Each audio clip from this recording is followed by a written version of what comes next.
kalau kita berbicara tentang bagaimana alam ini menjaga kita, jadi kita harus berpikir bahwa jagalah alam sehingga alam itu akan menjaga kita.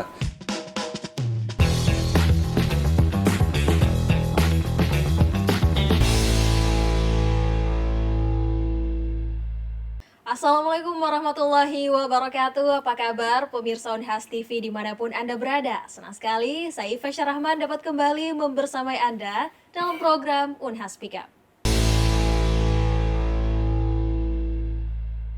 Pemirsa, belakangan ini beranda media sosial kita dipenuhi oleh berita-berita bencana yang terjadi di beberapa wilayah di Indonesia. Di Sumatera sendiri, banjir kembali melanda sejumlah daerah setelah hujan deras mengguyur kawasan hilir. Air sungai meluap, rumah warga terendam, infrastruktur rusak, bahkan korban jiwa mulai berjatuhan. Dan pemirsa, kalau kita perhatikan video-video yang beredar di media sosial ini, bahwa memang aliran banjir tersebut itu mengandung material berupa lumpur dan juga kayu. Nah, dalam situasi seperti ini, biasanya curah hujan yang tinggi kerap kali disebut sebagai penyebab utamanya. Namun sebenarnya ada faktor penting yang jarang kita soroti, yakni kondisi di kawasan hulu daerah aliran sungai yang sebenarnya memegang peranan sangat penting dalam menentukan seberapa besar atau seberapa parah bencana yang terjadi di kawasan hilir. Dari episode kali ini pemirsa, kita akan membahas bagaimana peran penting dan fungsi daripada kawasan hulu dan juga hutan tutupan serta daerah aliran sungai berkaca dari kasus bencana yang terjadi di Sumatera, dan tentunya kita juga akan membahas bagaimana sebenarnya langkah-langkah yang mesti kita lakukan agar bencana ini tidak terus berulang seakan-akan menjadi bencana rutin yang mesti kita hadapi setiap tahunnya. Dan untuk itu pemirsa, di episode ini sudah hadir bersama kita di Studio Unhas TV Kepala Laboratorium Daerah Aliran Sungai Fakultas Kehutanan Universitas Hasanuddin, ada Bapak Andang Suryana Soma, SHUT MP PhD. Assalamualaikum Pak. Waalaikumsalam warahmatullahi wabarakatuh. Gimana Pak Anda kabarnya hari ini? Alhamdulillah sehat. Alhamdulillah sehat, luar biasa. Kita membahas isu yang lagi banyak diperbincangkan nih Pak, dan juga banyak beredar di media sosial terkait dengan bencana yang melanda saudara-saudara kita di Sumatera. Kita membahas dulu daripada fungsi daripada kawasan hulu itu sendiri, bagaimana sebenarnya peran pentingnya dalam menentukan optimalitas atau normalnya aliran sungai ini Pak. Oke, makasih. Kalau kita berbicara tentang kejadian banjir dan sebenarnya itu kita kembali ke dalam siklus air. Oke.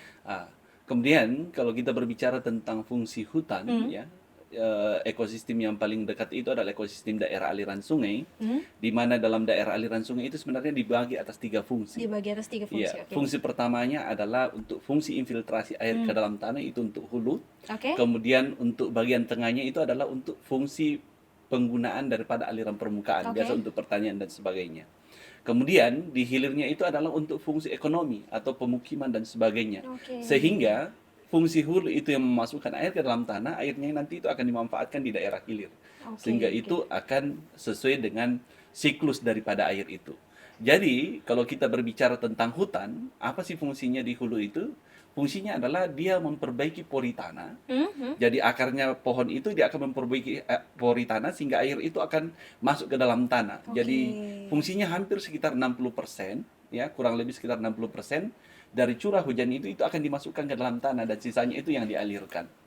Tapi apa yang terjadi apabila tidak? Berarti itu akan bertambah nanti aliran permukaan. Saya kira itu fungsi utama daripada hutan. Jadi memang 60% itu Ya, tadi ya Pak, ya, ketika memasukkan air ke dalam ketika tanah. vegetasinya di situ Bagus. sehat bagus, tentunya itu 60% akan Ya. diserap ke tanah. Betul Tetapi sekali. kalau tidak ya pemirsa bisa bayangkan Ya. saja lah sendiri bagaimana Ya, kemudian hujan itu ya langsung mengalir saja mengalir seperti itu menjadi ya. aliran permukaan. Oke, Dan sederhananya imbasnya seperti pasti itu. sampai ke hilir nanti. Oke. Terkait dengan ini, bagaimana kemudian yang terjadi ketika curah hujan tinggi kemudian di kawasan hulu ini tidak berfungsi sesuai dengan fungsinya itu Pak? Oke, coba kita gambarkan misalnya curah hujannya anggaplah 300 mm per hari. 300 mm per hari artinya bahwa kalau dalam 24 jam hujan itu terjadi, berarti tinggi permukaan air itu sekitar 30 cm. Ya, itu kalau misalnya dia datar dan sebagainya ya. Iya. Itu diarti bahwa tidak ada yang menguap dan sebagainya, tapi dia menjadi aliran permukaan. Kalau tadi hutan itu misalnya tidak ada, berarti anggaplah mungkin sekitar 5% yang terserap ke dalam tanah. Berarti 30 selebihnya itu menjadi aliran permukaan. Sehingga air itu akan menjadi bencana bagi di bawah. Mungkin di hilirnya itu lebih kecil, itu akan meluap dari itu. Jadi bisa kita bayangkan kalau curah hujannya demikian. Tapi bagaimana kalau misalnya pada saat itu terjadi puting beliung ya? Oh, Itu biasanya curah hujannya sampai 2000 milimeter per harinya. Berarti sekitar 2 meter. Jadi ketinggiannya itu sudah akan 2 meter. ya apalagi hutannya tidak ada, itu Mhm. akan menjadi bencana besar Betul, nantinya. oke. Jadi tanpa peran hutan yang baik di situ, Pak, sekitar hanya 5% saja Iya, yang bisa yang diserap bisa terserap terserap maksimalnya maksimal biasanya. di tanah. Betul, betul. Apalagi kalau misal kita kan tahu sekarang ini memang di perubahan iklim itu sudah tidak bisa tertebak ya pemirsa, dengan kondisi iklim yang sudah Iya, tidak bisa eh, tertebak lagi ditambah dengan tidak didukung dengan kondisi lingkungannya. lingkungan, ya sudah pasti Iya, kita bisa eh, bayangkan hal-hal buruk akan terjadi seperti itu ya. Kalau kita lihat di kasus ataupun bencana yang terjadi di Sumatera ini, Pak, ini kan sudah dibilang bisa dikatakan dia sudah berulang sebenarnya. iya. Polanya terjadi sama gitu. Kalau Bapak melihat sebenarnya akar permasalahannya di mana sih, Pak, masalah utamanya? Oke, kalau melihat kebetulan saya coba melihat bagaimana hulu, tengah dan Oke. hilirnya, ya. Dengan fungsi konsep daerah aliran sungai tadi, hulu untuk fungsi infiltrasi, tengah untuk penggunaan air permukaan, dan Mm-mm. hilir untuk kota. Saya lihat di hulunya itu banyak difungsikan untuk perekonomian. Malah Bisa, di ya, hulunya. di Oke. hulunya ya. Hmm. Mungkin juga ada banyak pembukaan, ada data saya, Oke, ya. boleh ditampilkan, Pak. Ya, boleh saya tampilkan. Ini saya menggunakan data dari Global Forest Watch. Saya Oke. mencoba, ini adalah DAS, Daerah Aliran Sungai Batang Toru, ya. Oke. Seperti konsep yang saya bilang tadi, bahwa harusnya di hulu ini adalah daerah infiltrasi air Infiltrasi masuk ke air, dalam tanah. betul.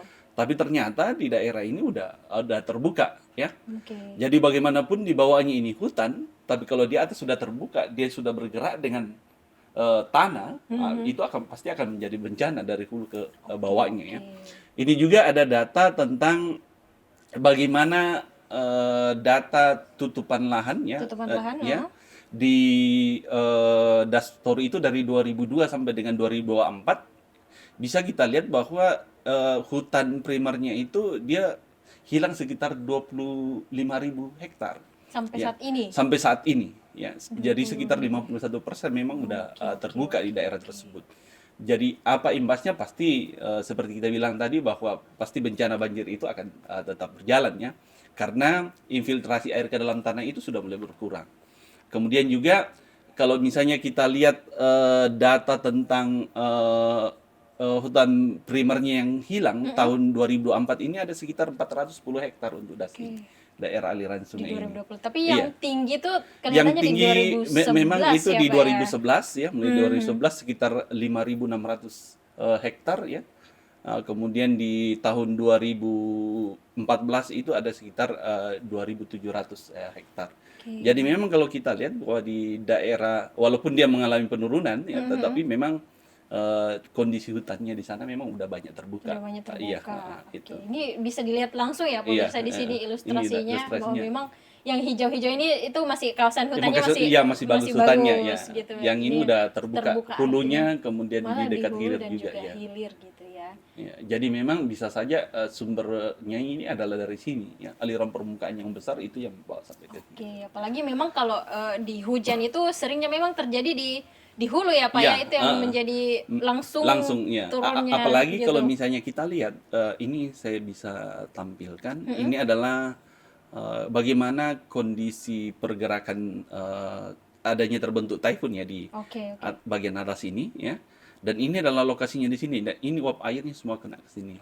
Dan Oke. pasti kita tahu bahwa di daerah hulu adalah tekanannya lebih rendah, di Mm-mm. mana yang tadi itu pasti curah hujannya Curah di situ hujan di akan situ akan besar, banyak ya, tinggi. yang lewat situ. Ini dia pergerakannya. Oke, Oke, gitu. oke. Jadi memang ada dua hal yang perlu kita lihat, bahwa di situ pertama karena kondisi hutannya yang udah banyak berubah, yang kedua adalah adanya taifun yang terbentuk di daerah Filipina yang menarik semua uap air dari Laut Hindia sehingga melewati daerah Sibolga itu. Saya kira itu, Oke, dan oke, oke, oke. Jadi memang ada dua faktor itu ya. Kalau iya, kita presentasikan, memang hujan juga ada pengaruhnya, tentunya ya ada, berpengaruh. ya. Tapi hutan juga lebih. Kalau kita presentasikan ini masing-masing yang paling besar peranannya sebenarnya yang mana Ya, sih, Pak? kalau orang berpikir selalu kan masalah Hujannya. hujannya, ya. Ya. Tapi Heeh. sebenarnya kalau hutannya bagus, berarti kita punya resilience terhadap hujan itu akan lebih tinggi. Tapi kalau memang udah terbuka ya apapun yang terjadi pasti akan begitu Betul nantinya. sekali. Dan kalau kita perhatikan memang kita amati hujan itu adalah sesuatu yang tidak bisa kita kontrol. Tapi Ya, kalau yang bisa kita ini kontrol malah sebenarnya. karena manusianya nih yang Iya, betul. mempengaruhi hal ini gitu ya, Heeh, Pak. ya. Mungkin kita nyebrang sedikit ke Iya, regulasi, Pak. Saya penasaran apakah memang regulasi di negara kita ini ada yang mengatur untuk hal itu? Untuk hutan yang berada di kawasan hulu ini memang tidak boleh dijadikan hutan produksi atau gimana gitu, Pak, untuk iya. mengantisipasi hal ini? Oke, sebenarnya dari segi regulasi kita udah banyak Sudah tentang banyak. regulasi Oke. ya. Kita punya tentang peta kawasan hutan. Jadi Mhm. itu udah ada memang untuk penetapan kawasan-kawasan mana dalam suatu daerah aliran sungai itu dilindungi ya, tidak Oke, boleh oke, oke. dirubah dan Mhm. sebagainya. Tetapi memang yang jadi masalah adalah tentang personil untuk menjaga itu kemudian sehingga akan berimbas kepada penegakan hukumnya. Saya kira itu memang yang jadi masalah besar. Oke, jadi regulasinya sebenarnya sudah ada. Sudah Mungkin ada. di fungsi pengawasan Pengawasan yang iya, perlu iya, lagi diperkuat ya, Pak betul, ya, betul. begitu. Nah, untuk kalau misalnya kejadiannya sudah seperti ini nih, itu kan Hmm. tadi yang menjadi kunci adalah bagaimana kemudian langkah yang mesti kita lakukan begitu ke depannya. Apakah kalau kondisinya seperti ini masih bisa kita lakukan lagi perbaikan atau gimana nih, Pak? Oke, kalau menurut saya pasti masih bisa ya. Mhm. Kita dianugerahi oleh Allah Subhanahu wa taala itu adalah pikiran ya, akal dan pikiran. Mhm.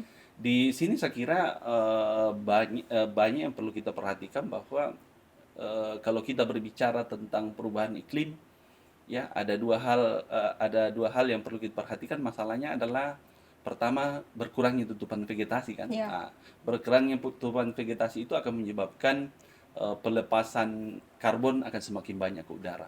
Oke. Kemudian akan menyebabkan naiknya suhu di atas permukaan Suhunya, bumi ya, oke. mencairnya es di kutub Hmm. dan naiknya sea level rise.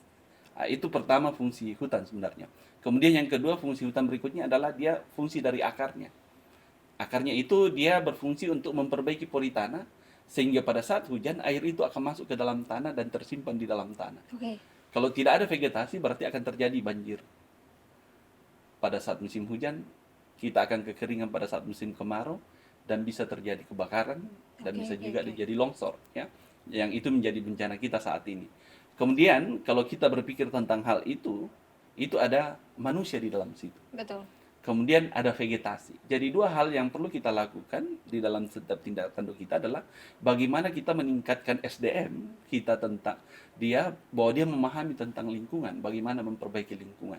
Kemudian kita berpikir bagaimana memperbaiki tutupan lahan itu yang Tutupan berfungsi lahannya, untuk betul. memperbaiki aliran permukaan.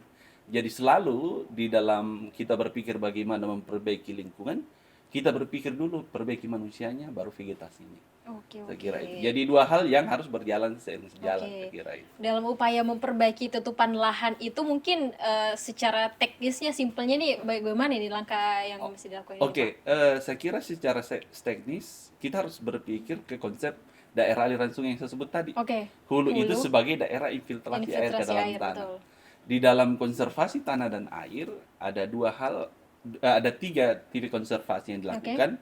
Ada vegetatif oleh Mm-mm. tanaman, Mm-mm. kemudian ada sipil teknis dengan membuat bangunan konservasi, dan yang ketiga adalah dengan teknik kimia. Kimia. Tapi bagi kita mungkin yang banyak kita gunakan ada dua, yaitu bagaimana vegetatif berjalan untuk jangka waktu yang panjang, Oke. memperbaiki tumbuhan vegetasinya. Kemudian yang kedua adalah untuk sipil teknisnya, memperbaiki supaya bisa kita memisahkan antara air dengan tanah lewat bangunan konservasi, misalnya cek dam atau gali plak. Jadi fungsinya adalah memisahkan air dan tanah, sehingga kalau air dan tanah terpisah itu insya Allah tidak menjadi bencana Tidak besar. menjadi bencana Tapi besar. kalau itu bergabung itu akan menjadi Nah, bencana. betul. Dan tentu bagaimana manusianya kita perbaiki sumber daya manusianya. Karena percuma kita melakukan vegetasi, Betul. sipil teknis, kalau manusia yang bilang, kita sudah tanam, kayaknya kita bongkar lagi supaya ada kegiatan tahun depan. Itu kan sumber daya manusia yang perlu diperbaiki. Oke, jadi memang sumber daya manusia juga ya yang Iya. paling penting dulu pertama untuk Iya. pertama dibenahi untuk Iya. itu sebelum kita masuk ke vegetasinya itu sendiri.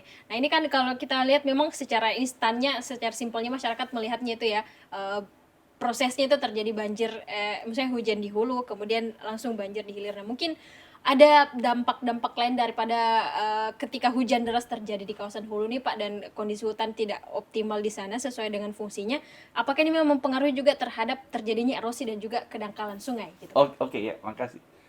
Pasti hal itu akan terjadi ya. Ya. Karena kalau kita berbicara hilangnya vegetasi, itu akan menyebabkan energi perusak daripada tanah itu adalah air langsung mengenai tanah. Langsung. Tidak ada lagi vegetasi yang bisa menghalang itu.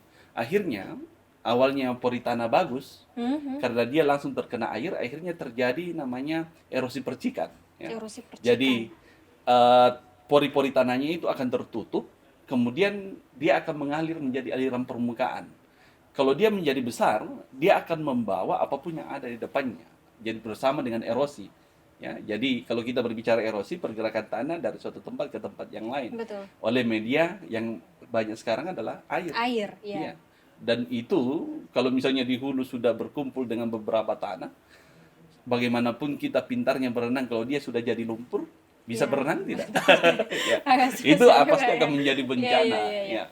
Dan juga karena itu sudah menjadi kekuatan yang besar, apapun yang depannya ada kayu dan sebagainya Hanya itu dihantam akan semua ya. terhantam Oh, juga. Oke. Jadi itu sangat tapi itu memang setelah atau pasca kejadian ini Pak, itu memang kondisi das di situ akan permanen mengalami perubahan atau nanti akan ada proses pemulihannya lagi gitu Pak? Sebenarnya itu tergantung, sebenarnya ada penghambat biasanya sehingga menyebabkan terjadinya kayak kemarin itu adalah banjir bandang. Kemarin banjir bandang. Ya, jadi bisa jadi di hulu itu ada daerah longsor, kemudian longsor itu menutupi daripada badan sungai. Jadi itu menjadi bendungan alami. Ya, pada saat bendungan alami ini tidak kuat lagi Ya, sudah jebol lah gitu jebol, ya. itu akan menjadi bencana yang lebih besar daripada daerah ini. Ilustrasinya seperti itu Ilustrasi, ya Pak iya, ya. Kemudian longsor ditutupi nih badan Iya, sungai. tutupi badan Jadi sungai. air tertampung nih di situ dulu. Iya. Oke. Apalagi kalau ada kayunya misalnya, ya kan, betul, jadi akan tekanan yang besar yang bisa merubah itu. Nah, jadi material-material itu yang kemudian menutupi aliran air ya Pak ya. Iya. Kalau sudah tertampung banyak, tidak bisa lagi Pasti akan menjadi Betul, bencana di bawah. oke. Dan juga sebenarnya di aturan tata ruang kita kan sebenarnya ada fungsi sempadan sungai. Sempadan sungai itu sebenarnya tidak boleh dibanguni. Oh, idealnya tidak boleh ya. Sekitar sungai itu sekitar 50 meter kiri kanan sungai itu tidak boleh ada bangunan. Tapi kita di Indonesia malah ada yang di tengah bangunan, di tengah sungai Di ya. tengah Ya, sungai, itu. betul. Jadi memang penegakannya itu penting. Karena dianggap suatu bencana kalau ada manusia yang meninggalkan itu. Nah, ya betul. Harus ada korban dulu. Ada korban dianggap dulu, sebagai iya. bencana. Oke, menarik sekali ya pemirsa. Jadi itu tadi gambarannya sudah dijelaskan secara konkret sekali, komprehensif oleh narasumber kita. Begitulah tadi memang begitu pentingnya peran di kawasan hulu ini dalam menentukan seberapa parah kemudian banjir yang terjadi di hilir. Nah, selanjutnya nih pemirsa kita akan membahas juga langkah-langkah yang mesti kita lakukan seperti yang saya sampaikan tadi. Tentunya ini perlu menjadi perhatian kita bersama ya Pak, supaya memang bencana ini sudah tidak kita normalisir gitu, bahwa memang sudah musim hujan, sudah waktunya banjir gitu ya. Tentu harus ada langkah-langkah yang akan kita lakukan dan kita akan bahas setelah pesan-pesan berikut ini. Pemirsa tetap di Unhaspika.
Ya baik pemirsa, masih di Unhas Speak Up bersama narasumber kita Bapak Andang Suryana Soma SHUT MP PhD. Tadi kita sudah membahas bagaimana gambaran besar terjadinya bencana banjir kemudian yang diakibatkan karena kawasan atau fungsi di hutan di kawasan hilir itu hulu itu sudah tidak optimal gitu ya. Nah, sekarang kita ke solusi nih, langkah yang perlu kita lakukan. Namun sebelum itu kita kembali lagi Pak ke banjir yang di Sumatera kemarin ini. Ini kan yang menjadi fokus ataupun perhatian warganet itu adalah pasca banjir ini, kemudian itu banyak tumpukan-tumpukan lumpur maupun kayu juga yang ada di pinggiran pantai. Nah, ada statement yang mengatakan bahwa memang ini adalah kayu yang lapuk gitu. Tapi kalau dari pengamatan Bapak sendiri, sesuai dengan hemat ilmu Bapak sendiri, memang ini wajar dikatakan seperti itu atau memang ada indikasi memang terjadinya penggundulan hutan nih Pak di kawasan hulu? Oke, sebenarnya saya tidak bisa menjawab secara komplisit Oke, ya. oke. Apalagi kalau saya berbasis pada spasial, harus saya punya data sebelum dan setelah. Oke. Kalau misalnya dilihat dari vegetasi yang ada, kayu dan sebagainya yang terpotong rapi, kita harus lihat dulu. Jangan sampai di atas ada izin konsesi sebenarnya. Betul. Itu yang perlu kita lihat. Sehingga kalau kita berbicara tentang illegal logging, artinya ilegal kan, tidak legal. Tidak legal. Jangan sampai kita berbicara itu ilegal, ternyata wilayah itu adalah Memang legal. ada izinnya Iya, ya. Oke. tapi memang kalau kita lihat ya, sampai saya lihat kemarin itu sangat banyak ya kayu itu. Banyak, betul Pak. Berarti pembukaan itu bukan hanya 1-2 hektar, tapi sudah ratusan hektar kalau saya lihat jumlah vegetasinya. Karena kalau misalnya kita lihat dalam 1 hektar itu, kalau dia hutan tanaman, dia itu sekitar 400 pohon ya. Kalau dia hutan lindung ya sampai 1000-an, tapi kalau misalnya kita lihat ya kayaknya kayak kayu hutan tanaman ya kalau dilihat dari bentuk-bentuknya. Tapi memang butuh investigasi lebih lanjut.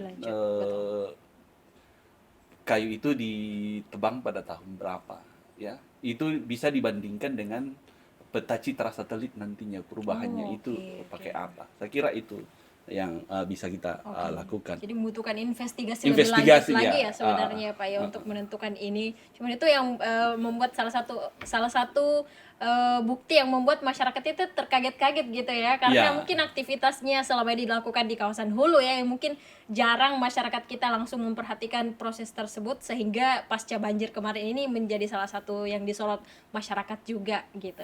Nah, terkait dengan ini Pak, kan selama ini kita biasanya baru aware akan sesuatu ketika itu tadi sudah menjadi bencana ya, sudah memakan korban.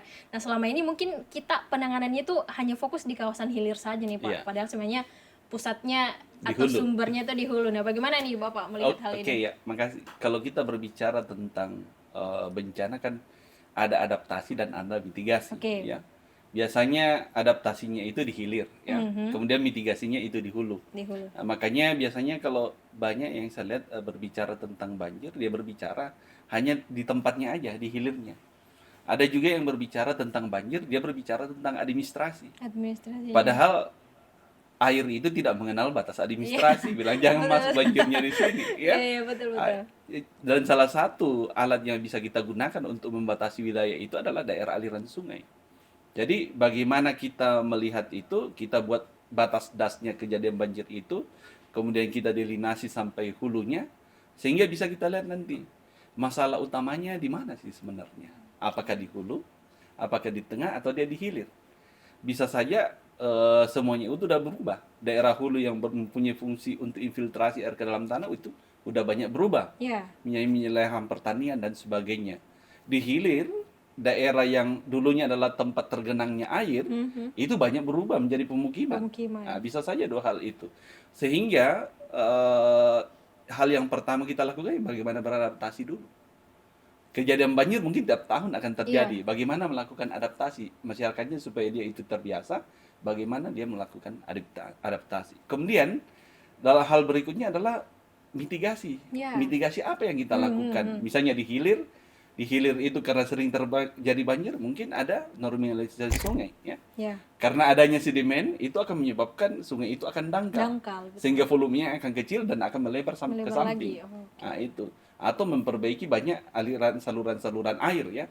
Memperbaiki hal itu akan memperbaiki bagaimana kecepatan air itu akan bergerak. Kemudian di hulu kita berpikir bahwa perubahan apa yang terjadi di hulu. Kalau banyak tutupan lahan yang berubah, berarti kita udah tahu bahwa aliran permukaan pasti akan besar. Pasti akan besar, betul. Ya, dua teknik konservasi itu yang saya bilang tadi.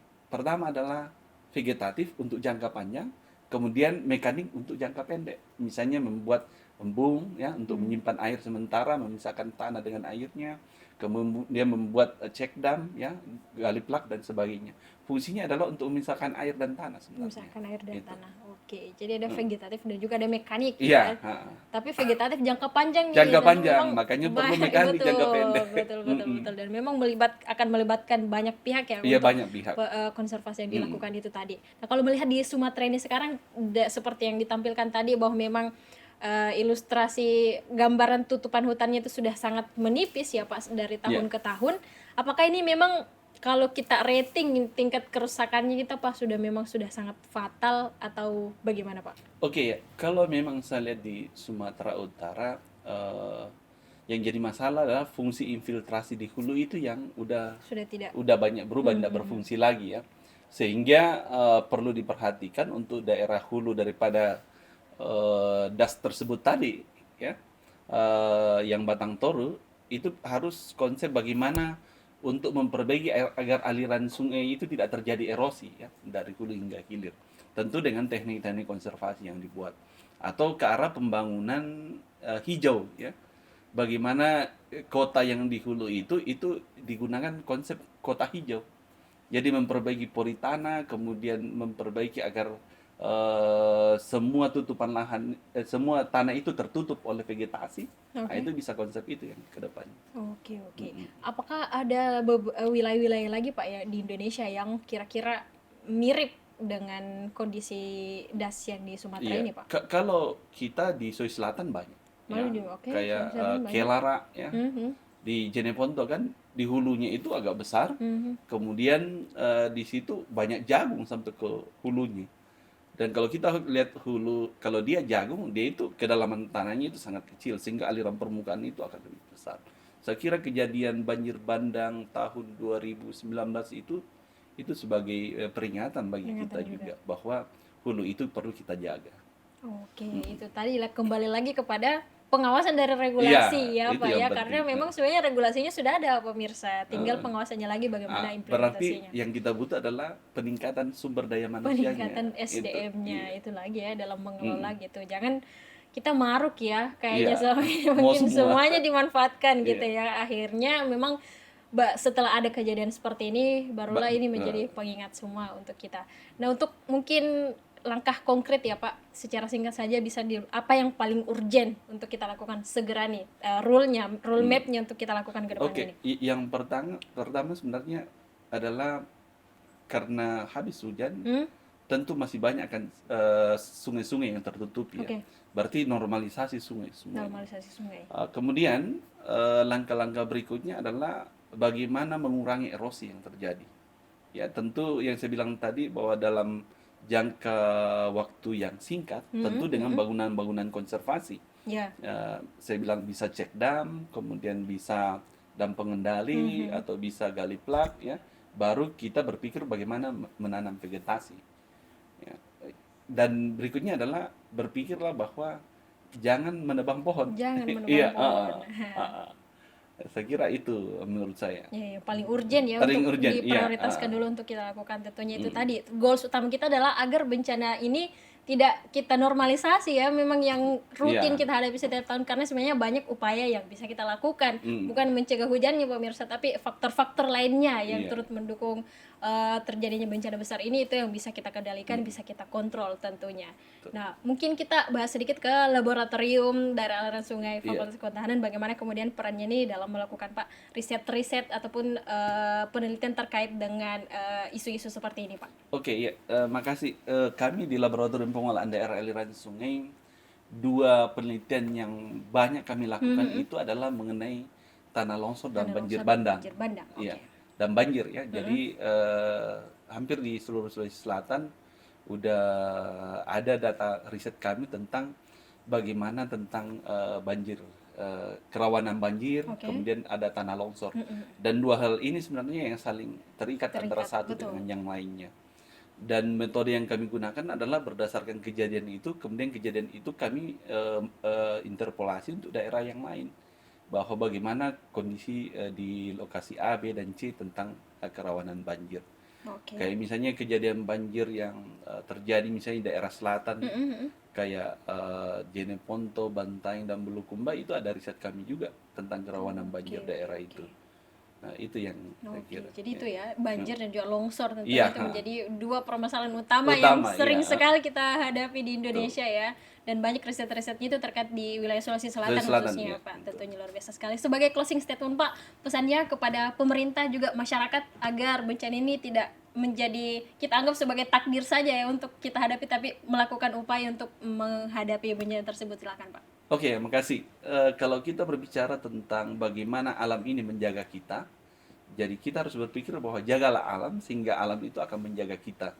Sehingga kehidupan kita ini akan sustainable. Kita tidak akan kena bencana dan sebagainya. Banyak contoh-contoh saya kira daerah-daerah yang menjaga alamnya di situ tidak pernah terjadi bencana. Saya kira itu saja. Makasih.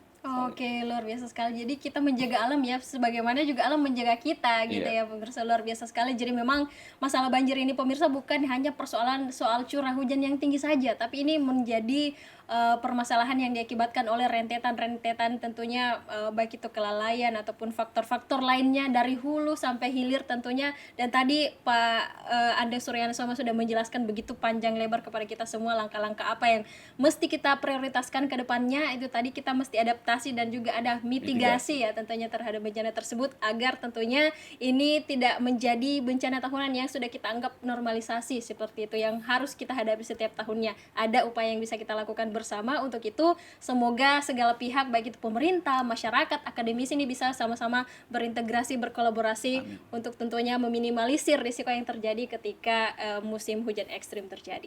Terima kasih banyak Pak atas sama-sama. bincang-bincangnya pada kesempatan ini. Terima kasih banyak juga kepada pemirsa Unhas TV yang senantiasa menyaksikan Unhas Speak Up.